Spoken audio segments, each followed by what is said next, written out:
The Athenian youth, Epigines, a figure of perfect masculine beauty, is off to meet his girlfriend. We don't know much about her. We don't even know her name. All we need to know is that she's gorgeous, young, and beautiful. Epigines and his lover are going to spend the night together. At least that's the plan. But when he reaches her home, he is accosted by a hideous old crone who insists to Epigines that now we're living in a democracy and we must do our loving legally. To what is she referring? The old crone has documentation to make her case. She can show that the law of the land is now such that if a man wishes to make love to a young and beautiful woman, he must first do so to an old and ugly one. Nonetheless, under pressure from the girl and Epigines, this crone does run off, and this seems to be their opportunity for the young lovers. Unfortunately, it is not, for another crone appears, and then another, and these two crones are just as insistent as the first, and indeed fight amongst themselves about who gets first access to Epigines.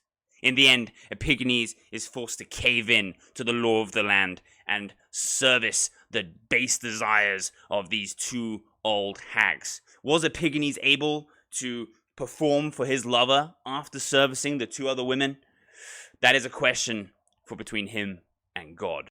I was describing for you there a scene from the Athenian comedy Parliament of Women by Aristophanes. Now, despite being a comedy, Aristophanes has this to say about his work. Let me first deliver some wise words to the wise. Besides the jokes, remember there's a lot of serious stuff. So yes, Aristophanes was a comedian, but he had serious points to make about the political crises of his day, and, I think, lessons for us today.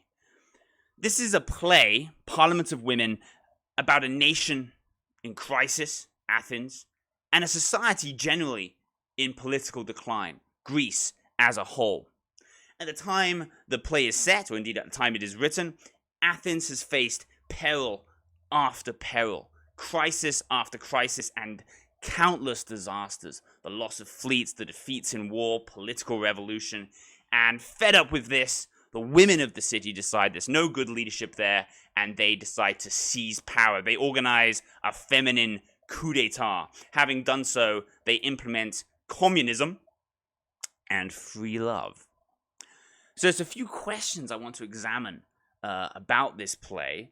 I want to see, what this play can tell us about nations in decline. I think that's an incredibly important thing for modern Westerners to confront as we find ourselves entering, I think, some very similar problems. I want to see, what does Aristophanes have to say, if anything, about women in politics? Does he have a serious point to make about that? Of course, it was fiction for him, but is a reality for us. And finally, I want to see what are some perhaps useful or insightful lessons we can use for ourselves today, and perhaps whether there's why particularly we should read it. The heroine of this story is one Praxagora, an Athenian housewife, and she is the leader of this female revolution.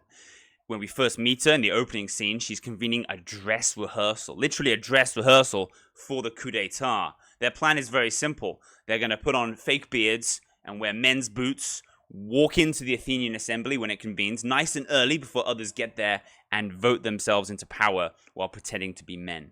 In the dress rehearsal, Praxagora gives a practice speech for the revolution itself, where she enumerates some of the problems faced by Athens at this time. They elect bad leaders, they turn away good men in favor of bad, the populace change their minds frequently, so there's no consistency to their policy, whether domestic or foreign.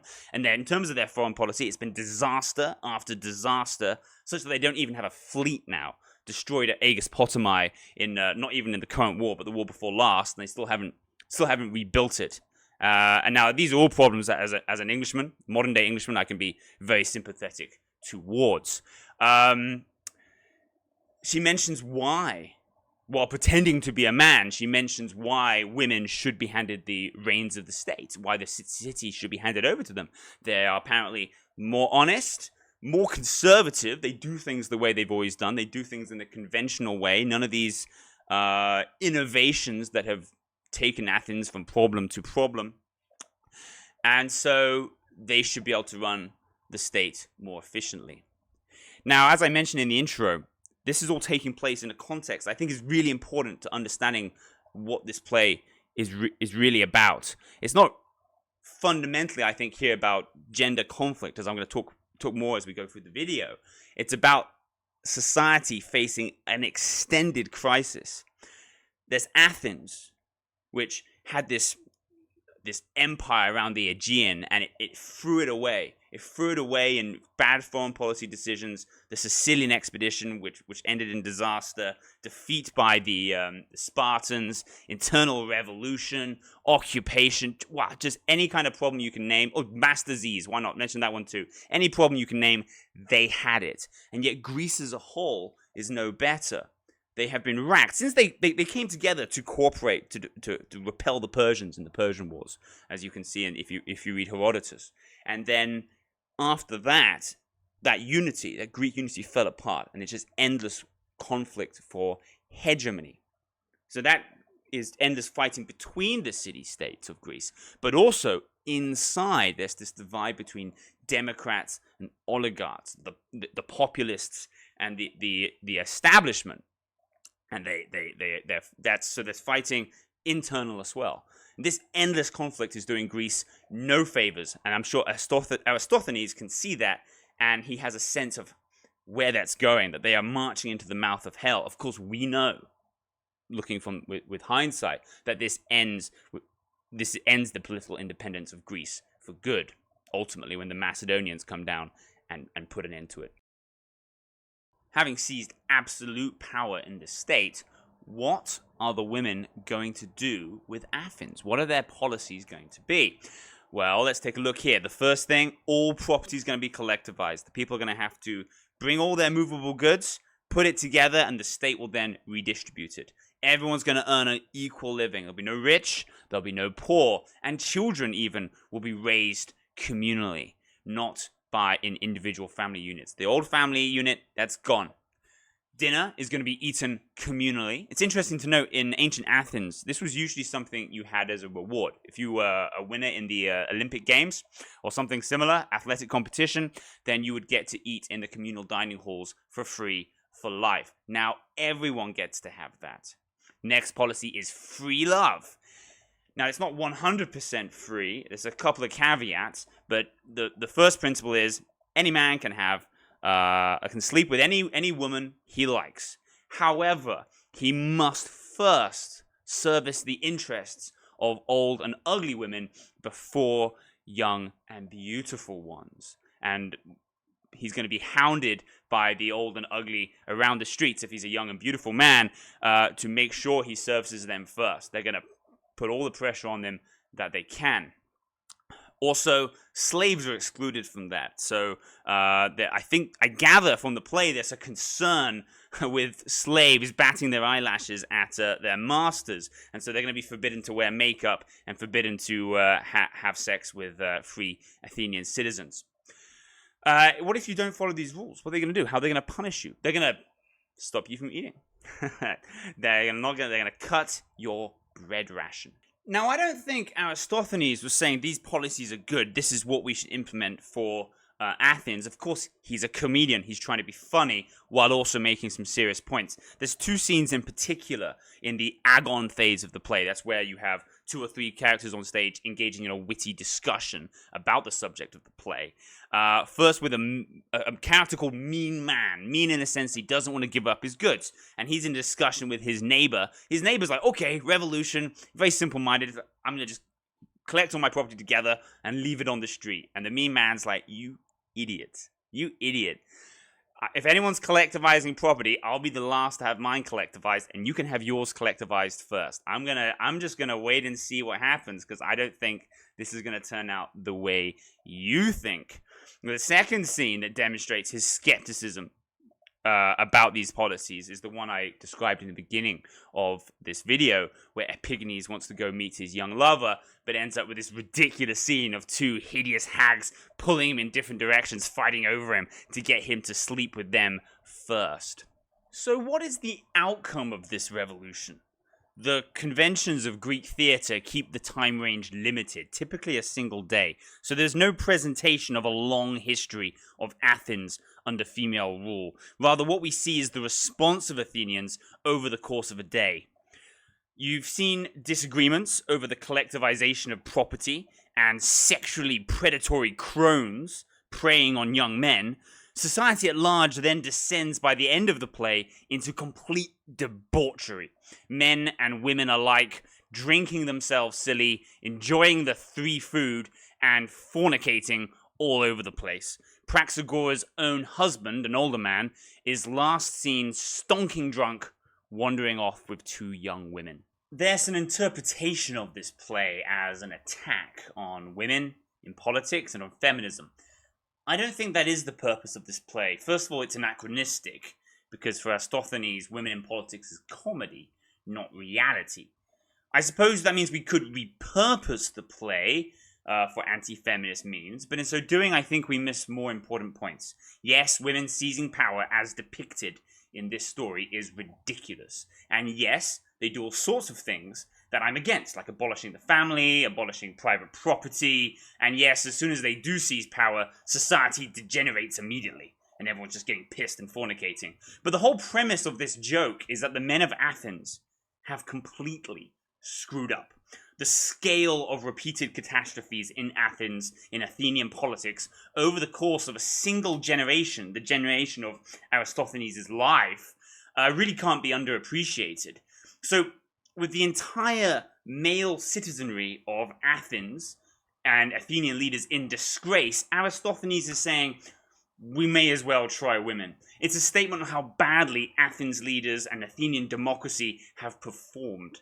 If you were to repurpose this story for modern times, well, we already have women in politics, don't we? And it turns out our women leaders are just as incompetent and ridiculous as our male leaders. So to get this right in a modern context, you were remaking it for the 21st century, you'd have to have children seizing power in a revolution and implementing a child's reformation of the state. So let's look at those other 2 questions that I wanted to examine. What this play has to say about nations in decline, which Athens and Greece was at this time, and I believe we are today, and see what parallels we can find there, and then what are some other general insights it can have for us in the 21st century. So on the topic of nations in decline, I think what we clearly see here that one of the consequences of these kinds of destructive, disastrous politics is that is the breeding ground for something like communism. That is the circumstances in which people are willing to give these things up. They're willing to give up the property, the sexual mores, and family. And I think we have seen that along with having very incompetent and very, very foolish leaders, sometimes comically silly leaders in some cases, hasn't meant the weakening of state power, because the state is still strong. So there's some relationship like that I think we see in our world today, even though it's not explored very deeply in the play. But something that is, I think, even more apparent in the play is the hedonism that goes along with political decline. I remember about 10 years ago in manosphere circles on the internet reading, I think it was like Return of Kings, these kinds of websites. There was this idea pushed by some of enjoy the decline. So society's going down the drain, but while it's doing so, you can have some fun. Okay, people don't want to form families anymore, but there's a lot of sex available, a lot of fun of that kind to be had. And yeah, that's what happens in the play very much. So the men of Athens realize, okay, we don't have power anymore, and our city's in disgrace, and we're not able to win any of our foreign wars anymore, but there's now a lot of sex on offer. So we'll just take that and indeed enjoy the decline. So those 2 things in this play go along with national decline. Hedonism and communistic style policies. So then why should we read this today? Well, I think we should read it because we are going through some similar processes. I think we've seen an erosion. I think anyone should be able to see that we've seen a great erosion of our freedoms. We've seen a great erosion of our family life. I mean, this stuff is obvious, right? So this play offers a reflection of that, we can look at ancient Greece. Ancient Greece is this amazing little world that you can enter through the plays of Aristophanes or the works of Plato or Aristotle or Herodotus and Thucydides, my favorites. And you can see so much of what we have to go through now, the challenges we faced, and see how they, in many different ways, attempted to overcome the same things. This is why classical education was so important for our ancestors from the Renaissance onwards, because that was this little world where all these things had already been done, already had been experimented on, and we could see maybe where we are going. And if where we are going is where ancient Greece is going, then it's not going to be great. It's not going to be great. Not everything is going to be bad. Athens is going to survive, but not all their neighbors are. Some of them are going to get wiped out. Thebes is going to get destroyed. Corinth is going to get destroyed. And you might think, well, my bit of the modern West, we're like Athens. Well, you might not be. You might be like Thebes that gets destroyed by Alexander the Great. You might be like Corinth that gets destroyed by the Romans. And then you're going to be really sad that we didn't find better solutions to our national decline. Anyway, guys, thank you very much for listening. Don't forget to like and subscribe.